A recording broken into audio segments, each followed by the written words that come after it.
성도 여러분, 밤새 안녕히 주무셨습니까? 함께 찬양 드리며 하나님 앞에 예배자로 나가겠습니다. 204장 예전 찬송 379장입니다. 주의 말씀 듣고 반석 위에 집 짓는 귀한 찬송입니다. 204장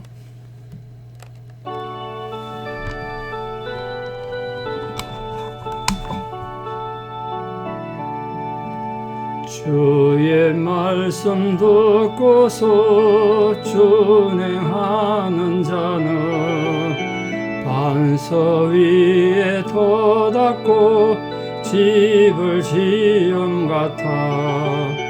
비가 오고 물 나며 바람 부딪혀도 반석 위에 세운 집 무너지지 않네. 잘 짓고 잘 짓세, 우리 집 잘 짓세. 만세 반석 위에다 우리 집 잘 짓세. 주의 말씀 듣고도 행치 않는 자는 모래 위에 터닫고 집을 지음 같아. 비가 오고 물 나며 바람 부딪힐 때 모래 위에 세운 집 크게 무너지네. 잘 짓고 잘 짓세, 우리 집 잘 짓세. 만세 반석 위에다 우리 집 잘 짓세. 세상 모든 사람들 집을 짓는 자니 반석 위가 아니며 모래 위에 짓네. 우리 구주 오셔서 지은 상을 줄 때 세운 공로 따라서 영영 상벌 주리. 잘 짓고 잘 짓세, 우리 집 잘 짓세. 만세 반석 위에다 우리 집 잘 짓세. 아멘. 함께 신앙 고백 드리겠습니다.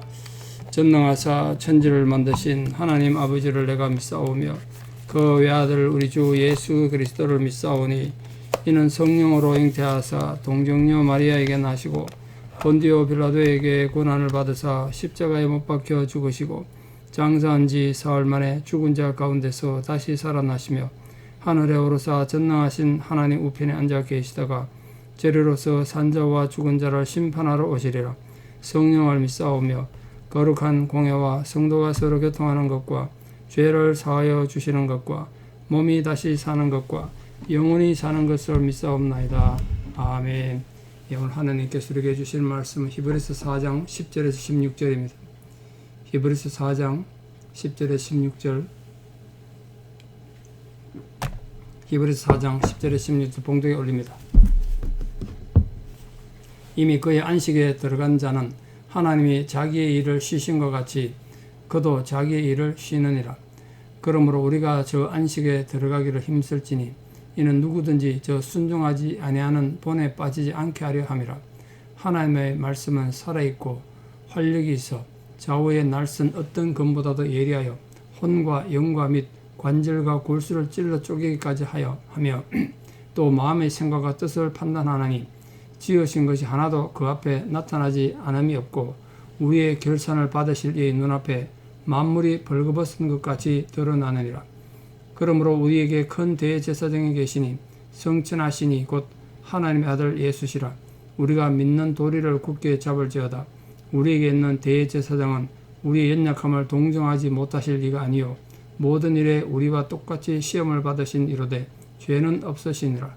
그러므로 우리는 긍휼하심을 받고 때를 따라 돕는 은혜를 얻기 위하여 은혜의 보좌 앞에 담대히 나아갈 것이니라. 아멘.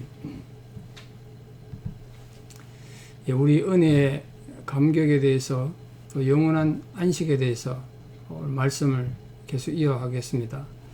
그의 안식에 들어간 사람, 이미 그의 안식에 들어간 자는 하나님이 쉬는 것처럼 자기도 쉰다 그랬는데, 이 그의 안식에 들어간 자가 누구냐. 그래서 영어 성경 아니고 다양하게 번역본마다 좀 해놨습니다. 그의 안식에 들어간 이 그라는 걸 대문자 히로 해가지고 예수님이 하나님 안식에 들어갔다, 그렇게 해석하는 번역본들이 꽤 있습니다. KJV가 특히 그런데요. 그런데 많은 학자들은 또 특히 NIV 같은 성경은 이 들어간 것을 일반적 사실을 가리키기 위해서 현재형으로 해석합니다. 다시 말해서 하나님께서 예배한 안식에 들어가는 자들은 누구든지, 성도를 가리키는데 누구든지 자기 일을 하나님께 쉬셨던 것처럼 자신의 일을 쉬게 된다, 그런 의미로 해석했습니다. 근데 이것도 사실은 완전한 본문 해석은 아니에요. 그래서 우리가 이 본문을 어떻게 해석하냐에 따라서 해석이 좀 달라지겠습니다만, 한 가지 확실한 것은 이 하나님 나라의 개념, 예수님께서 가르쳐 주신 하나님 나라의 개념과 연관시켜서 해석하는 것이 오해를 좀 줄일 수 있지 않을까, 그렇게 생각합니다. 무슨 말인고 하니, 하나님께서 예수님을 이 땅에 보내심으로, 예수님이 이 땅에 오심으로 인해서 뭐가 시작됐느냐, 뭐가 시작된지 아십니까? 그때 이미 천국이 시작됐습니다. 예수님이 입으로 말씀하셔서 이미 천국이 너희에게 시작됐다고, 너희 가운데 천국이 이미 있다고. 그리고 예수님이 십자가에 죽으시고 3일 만에 부활하심으로 하나님 나라가 이 땅에 성취됐죠. 시작되고 성취된 겁니다. 그렇지만 완벽한 하나님 나라 완성은 예수님께서 다시 재림할 때라고 생각하죠. 그러니까 지금 하나의 하나님 나라가 한순간에 딱 이루어지는 것이 아니라 긴 시간을 두고 그렇게 이루어져 간다는 거예요. 그와 같은 개념으로 안식도 안식일의 주인 되신 예수님께서 이 땅에 오심으로써 하나님이 약속하신 안식이 시작된 거예요. 예수님을 해서 인간에게 안식이 시작됐단 말이에요. 그래서 우리가 예기치 못한, 상상도 못하는, 세상이 줄 수도 없는 평안을 누리게 되죠. 특히 예수님의 부활로 인해서 그 안식의 약속이 성취된 겁니다. 그렇다고 그러면 이제 더 이상 인간에게 불행도 없고 고난도 없고 갈등이 없느냐? 그건 아니죠. 아직도 불행과 갈등이 있죠. 안식이 시작됐지만 완성은 안 된 겁니다. 언제 완성되느냐? 우리가 정말 하나님 나라 갔을 때, 그때 진정한 안식은 그때 완전히 이루어지는 겁니다. 그래서 현재적이지만 또 미래적인 해석도 가능한 이 본문을 생각한다면, 이미 거의 안식에 들어간 자, 누구를 봐야 되냐면 예수 그리스도를 믿고 따르는 제자들, 우리 성도들을 지칭한다, 그렇게 생각하시면 되겠습니다.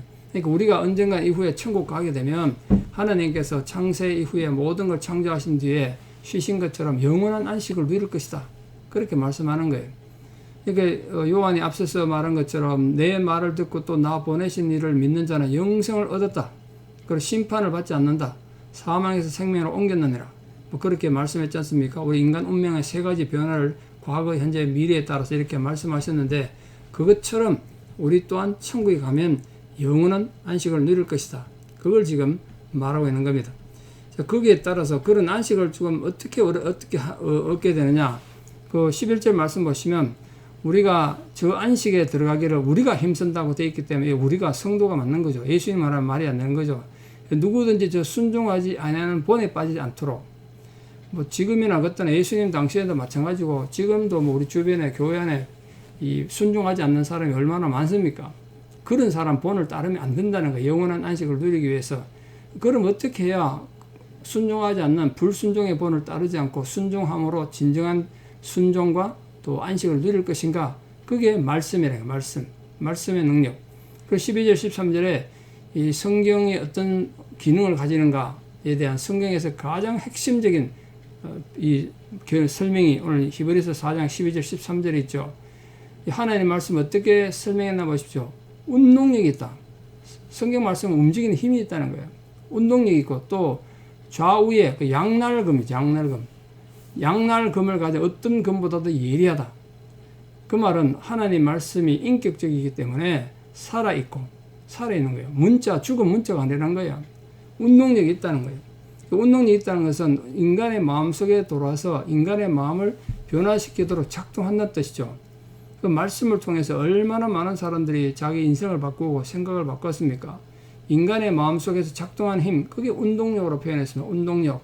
다시 말해서 인간의 마음에는 온갖 불의와 추악과 이기심, 탐욕, 또 온갖 악한 생각, 악독이죠, 악독. 그게 가득하잖아요. 그런 것들을 이 말씀이 들어오면 심판하기 때문에 운동력이 있고 힘이 있고 또 그걸 잘라내기 때문에 말씀이 돌아서 우리 마음속에 그 온갖 악한 것들 잘라내요. 외과 수술 칼보다 더 예리한 좌우의 날선 금보다 더 예리하다. 그렇게 표현한 겁니다. 그래서 하나님의 말씀이 어떤 기능을 한다고 말했냐. 혼과 영과 및 관절과 골수를 찔러 쪼개기까지 한대요. 그 무슨 소리냐면 하나하나를 뭐 다 설명할 필요는 없겠습니다만 한마디로 말씀드리면 인간의 가장 숨겨진 깊은 곳까지, 가장 어두운 곳까지, 가장 은밀한 부분까지 다 찾아서 예리하게 분석해서 심판하고 잘라낸다는 거예요. 외과 수술을 하시는 의사가 암덩어리가 어디 있는지 그걸 찾아가지고 날카롭게 그 암덩어리를 딱 잘라내는 것처럼 말씀 우리 안에 오면 영혼의 암덩어리를 다 잘라낸다는 거예요. 혼과 영과 관절과 골수에 스며든 온갖 악한 생각도 다 잘라낸다는 거예요. 그뿐만 아니라 이 말씀은 인간의 마음속으로 품고 있는, 아무도 모르죠. 나만 알죠. 그 마음속으로 품고 있는 모든 생각과 뜻도 판단한대요. 여러분 이거 기억하셔야 돼요. 내가 입 밖에 내지는 않았지만 내가 생각하는, 내 마음에 품고 있는 그 모든 뜻도 판단의 대상이래요. 말씀은 그것까지 심판하신다는 거예요. 이거 무섭지 않습니까? 성경 말씀이 우리 생각까지도 판단한다는 것. 그래서 다윗은 나의 묵상이, 내 생각하는 것조차 하나님께 연락되는 예배가 되기를 바랐고, 예수님은 마음에 생각하는 것 자체가 죄다 이렇게 말씀하셨어요. 탐심을 품으면 벌써 도둑질한 거고 음욕을 품으면 간음한 거란 거예요. 그 생각이 굉장히 중요해요. 그래서 우리 인간의 마음에 품고 있는 생각을 말씀이 판단한다, 심판한다, 그런 뜻이에요. 그러니까 말씀의 기능이 얼마나 중요한가 알고 우리가 말씀을 바로 듣고 겸손하게 들어야 되겠습니까? 그러니까 하나님 말씀 앞에는 어떤 것도 숨겨질 수 없고 또 이 말씀 때문에 심판하시는 하나님 앞에서 우리 모든 숨겨진 악들이 또 생각들이 적나라하게 드러날 겁니다. 그러므로 우리가 방금 들은 찬송처럼 주의 말씀 잘 듣는 자는 반석 위에 세운 집처럼 그렇게 살아가는 순종한 사람이 돼야 돼요. 실천하는 성도가 돼야 된단 말이에요. 그래서 결론적으로 말씀은 우리 인생의 삶의 척도고 기준이고 말이에요. 또 평가 기준이에요. 우리 삶의 목표가 되고 방법이고 평가하는 기준이다. 그래서 말씀의 능력을 아는 우리 모든 성도님들은 항상 이 말씀 앞에서 우리 모든 것을 내려놓고 두렵고 떨리는 마음으로 겸손하면서 순종하는 성도가 되어야 될 줄 믿습니다. 자, 마지막 결론적으로 예수 그리스도를 구약의 어떤 인물과 비교하고 있는가 보십시오. 바로 대제사장과 예수님을 비교합니다.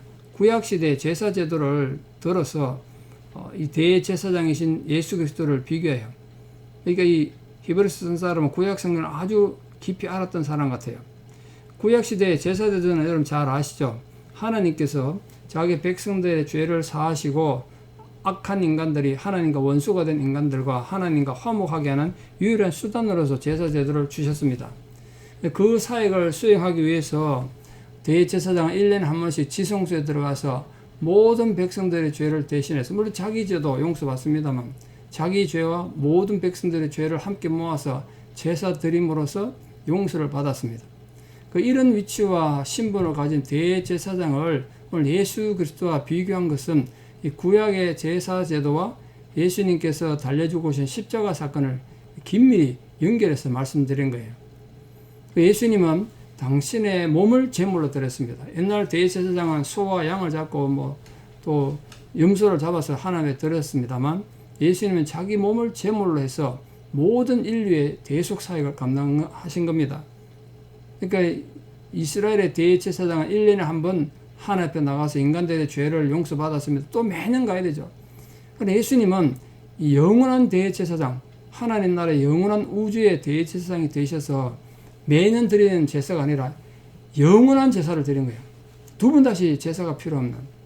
그로 인해서 예수님께서 십자가 달 운명하실 때 성소 휘장의 위로부터 아래로 찢어져서 둘이 됐습니다. 그러니까 하나님과 인간을 가로막혀 있는 것이, 인간을 가로막는 것이 찢어진 거죠.